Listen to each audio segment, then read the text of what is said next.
Hello po guys! Alam niyo na po ba ang latest na balita?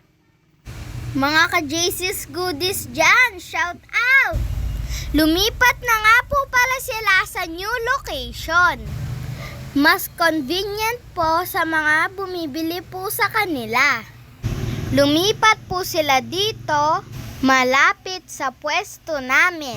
Guys, tuwang-tuwa po ako kasi po mga 5 hakbang lang po kami. Nasa JC's Goodies na po kami. Kaya tuwang-tuwa po ako. Tara na po, punta na po tayo sa JC's Goodies. Ayun po yung JC's Goodies, oh. Sa tabi po siya ng MO Cortez Loading Station at kaharapan po ng Bonson Pharmacy. Tara, punta na po tayo. Ayun nga po pala si Ma'am Cristel, yung may-ari po ng JC's Goodies. Shout out po! Siya nga po pala guys, kaya po kami nandito, kailangan po namin ng fresh milk at pan. At syempre po guys, dito na po kami mamimili. Maliban po sa malapit po ito sa amin, laking tipid din po kasi. Mura po kasi yung mga tinda nila guys. Alam po yan ng mga bumibili dito.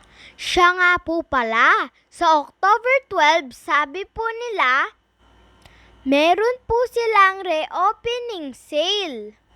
Abangan nyo po ang kanilang announcement sa kanilang page.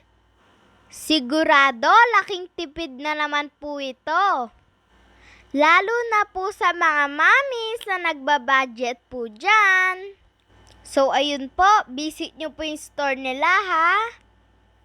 O, ayan, balik po tayo sa binibili namin. Yung fresh milk po nila, 2 for 158.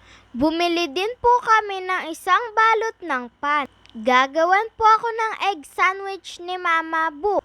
Baon ko po sa school, excited po ako. Ayan, tinry din po namin yung ice cream nila. Sobrang init po kasi eh.